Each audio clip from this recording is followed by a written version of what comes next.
Harrow जौहरी light बाज़ार में आपका स्वागत है। पुनः फिर से एक बार सन 2022 में आपके सामने फिर उपस्थित हो रहा हूँ और आपको नव वर्ष की हार्दिक बधाई दे रहा हूँ। मेरे YouTube चैनल जौहरी लाइट एडवाइज़र में आज का विषय कॉल डिटेल के बारे में है। जैसा कि आप जानते हैं कि कॉल डिटेल भली भांति आप इससे परिचित हैं, लेकिन कानूनी मान्यता क्या है इसके बारे में मैं आज आपके सामने इस वीडियो के माध्यम से आपको बताऊंगा। कॉल डिटेल एक ऐसा विषय है जो मोबाइल से किसी व्यक्ति को हम कॉल करते हैं। इस दौरान जिस व्यक्ति को कॉल की गई है उसका मोबाइल नंबर तथा किस स्थान से बात की गई है, वो प्लेस और कितनी देर उस व्यक्ति से बातचीत हुई, इन सब बातों की जानकारी हमारी दूरसंचार कंपनी आपका डाटा सुरक्षित रखती हैं। दूरसंचार विभाग ने सारी टेलीकॉम कंपनियों को ऐसा डाटा सुरक्षित रखने के लिए 2 साल का समय प्रदान करती हैं कि वो सभी टेलीकॉम कंपनियां अपने यूज़र्स की कॉल डिटेल सुरक्षित रखें।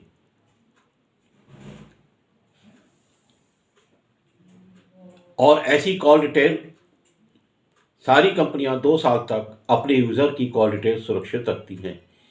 यदि किसी कंपनी को अपने यूज़र की कॉल डिटेल जो 2 साल से अधिक हो गई हैं डिलीट करना चाहती हैं, तो ऐसी सारी टेलीकॉम कंपनियां दूरसंचार विभाग से आदेश लेकर उन कॉल डिटेल को डिलीट कर सकती हैं।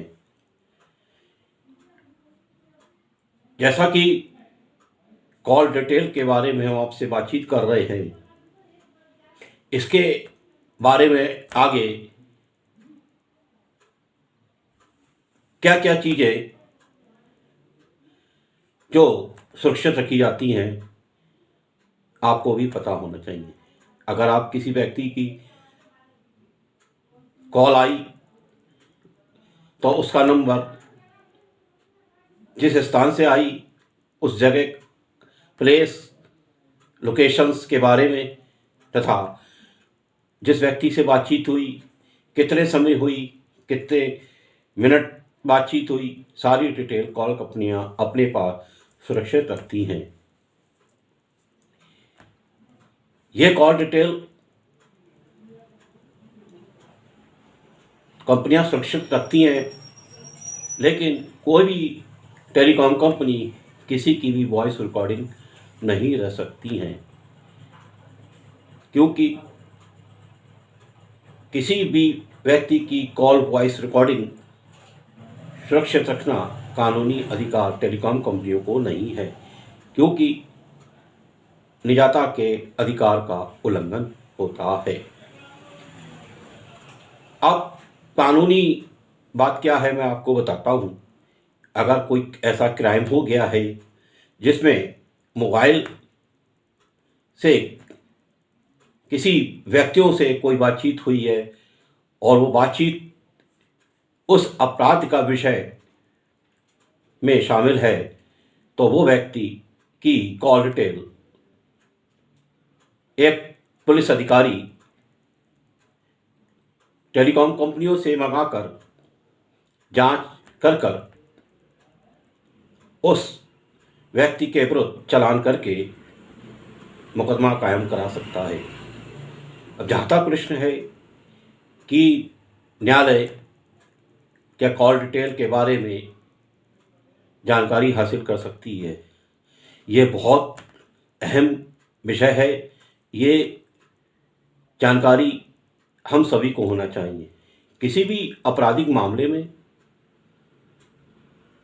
कोई भी पीड़िता जिसे कोई हर्ट हुआ है, जिसे कोई नुकसान हुआ है, तो वो व्यक्ति अदालत में दंड प्रक्रिया संहिता CRPC के सेक्शन 91 के तहत एक एप्लीकेशन न्यायालय के समक्ष प्रस्तुत करेगा।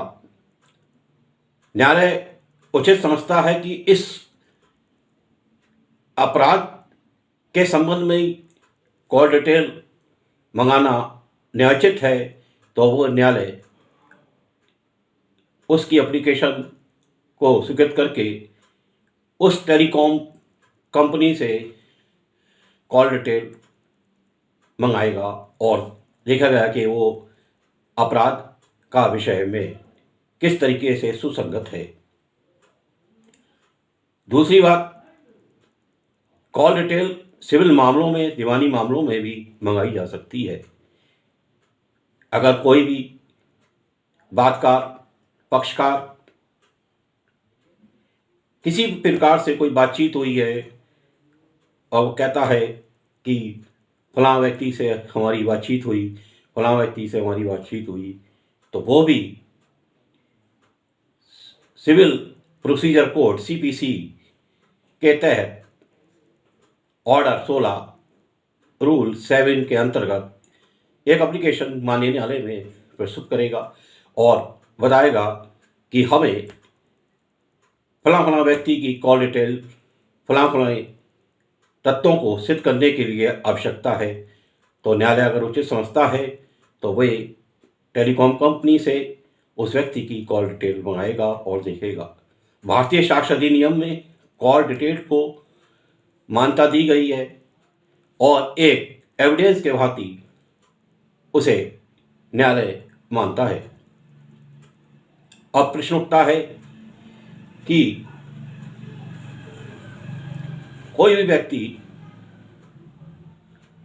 डायरेक्ट कॉल डिटेल किसी टेलीकॉम कंपनी से मांग सकता है या नहीं। कोई भी व्यक्ति किसी भी टेलीकॉम कंपनी से व्यक्तिगत रूप से कोई भी कॉल डिटेल नहीं मांग सकता और ना ही कोई टेलीकॉम कंपनी किसी को प्राइवेट तौर पे कॉल डिटेल देने के लिए अधिकारी है। आज का विषय यहीं समाप्त होता है।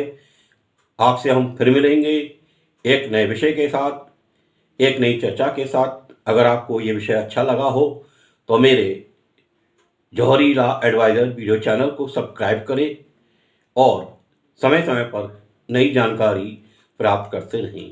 नमस्कार।